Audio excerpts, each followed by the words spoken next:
உறவுகளுக்கு அன்பு வணக்கங்கள்.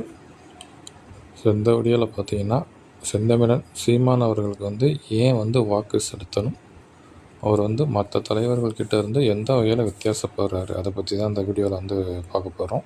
ஃபஸ்ட்டு பாயிண்ட்டு பார்த்தீங்கன்னா, இலவசங்கள். சரிங்களா, மற்ற கட்சிகள் பார்த்தீங்க அப்படின்னா இலவசங்கள் அள்ளி தெளிக்கிறாங்க.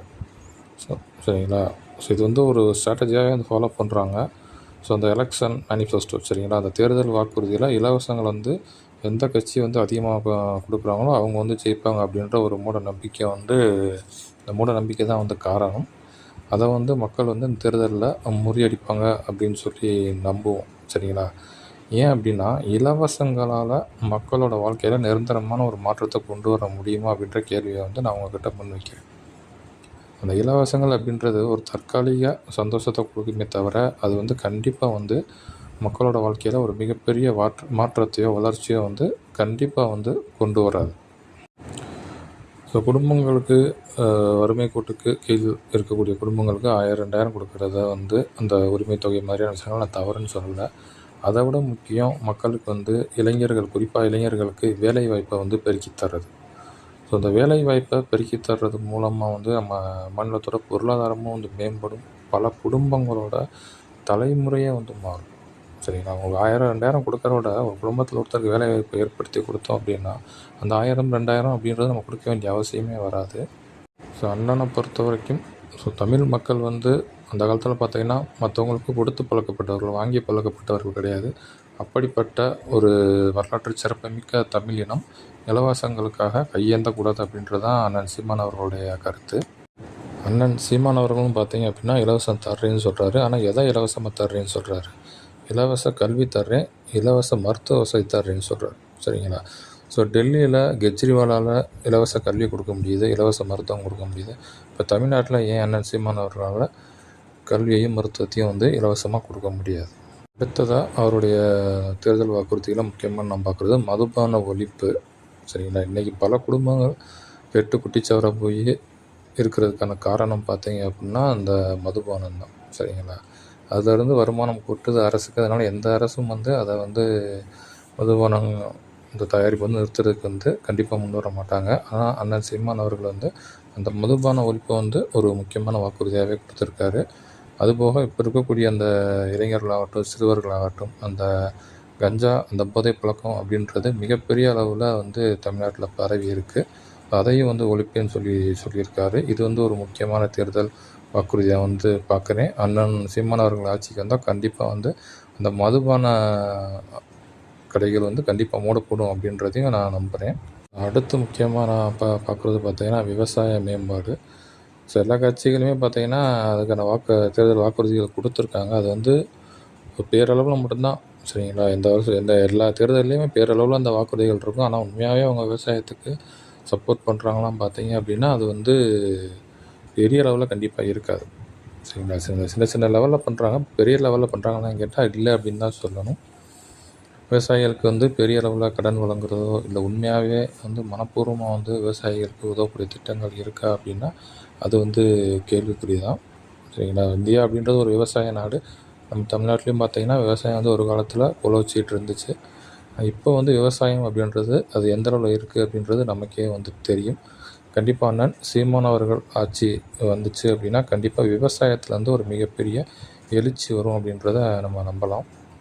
இன்றைக்கி சூழ்நிலையில் பார்த்திங்க அப்படின்னா பல விவசாய நிலங்கள் அப்பார்ட்மெண்ட்டாக மாறிடுச்சு. நிலங்கள் இருந்தால் தானே விவசாயம் பண்ண முடியும். சரிங்களா, அப்போ இதுக்கு பின்னாடி ஒரு மிகப்பெரிய மாஃபியா இருக்குது. சரிங்களா, விவசாயம் பண்ணக்கூடாது அப்படின்றதில் அவங்க தெளிவாக இருக்காங்க. அண்ணன் சீமான் அவர்கள் வரும்பொழுது இந்த நிலை மாறி கண்டிப்பாக விவசாயம் புத்துணர்ச்சி பெறும். பல இளைஞர்கள் விவசாயத்தை நோக்கி வரக்கூடிய வாய்ப்பு அதிகமாக இருக்குது.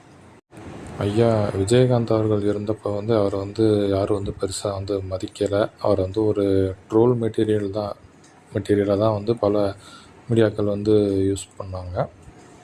இப்போ அண்ணன் சீமான் அவர்களையும் பார்த்தீங்க அப்படின்னா பல மீடியாக்கள் கண்டுக்கிறது கிடையாது. அவர் ஒரு ட்ரோல் மெட்டீரியலாக தான் யூஸ் பண்ணிகிட்ருக்காங்க. இதன் மூலமாக பார்த்திங்கன்னா அண்ணன் சீமான் அவர்களுக்கு எந்த ஒரு இழப்பும் கிடையாது. இந்த சமூகத்துக்கு தான் அது ஒரு பேர் இழப்பு. அண்ணன் சீமான் அவர்கள் மாதிரியான தலைவர்கள் இருக்கும்போது அவர்களை பயன்படுத்த தவறிட்டு இல்லாதப்ப வந்து புலம்பி வந்து எந்த பிரயோஜனமும் இல்லை.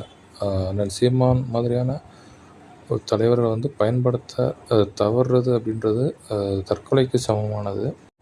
அண்ணன் சீமான் அவர்களுடைய வாக்குறுதிகள், அவருடைய பேச்சுக்கள் வந்து சில பேருக்கு பார்த்தீங்கன்னா இப்போ வந்து கோமாளித்தனமாக இருக்கும். ஆனால் இன்னும் 20, 30 வருஷம் கழித்து அவர்களுடைய சந்ததிகள் வந்து கஷ்டப்படுறப்ப அண்ணன் சீமான் அவருடைய பேச்சுக்கள் வந்து புரிந்து கொள்ளப்படும். அவரை வந்து தேர்ந்தெடுக்க தவறிட்டோம் அப்படின்னா கண்டிப்பாக வந்து நம்முடைய சந்ததிகள் வந்து கஷ்டப்படுவாங்க. ஸோ அந்த தவறை வந்து நம்ம பண்ணிடக்கூடாது. இவ்வளவு தோல்விகளுக்கு பிறகும் ஒரு மனிதன் தைரியமாக துணிச்சலோட தனித்து நிற்கிறாரு அப்படின்னா அதுக்கு காரணம் மக்கள் மீது அவர் வைத்திருக்கக்கூடிய அந்த நம்பிக்கை மட்டும்தான் வந்து காரணம். மக்கள் கண்டிப்பாக நம்மளை கைவிட மாட்டாங்க அப்படின்னு அவர் நம்புறதுனால தான் இந்த தேர்தலையும் வந்து அவர் எப்பயும் போல் தனித்து நிற்கிறாரு. அந்த நம்பிக்கையை காப்பாற்ற வேண்டியது மக்களாகிய நம்மளோட பொறுப்பு.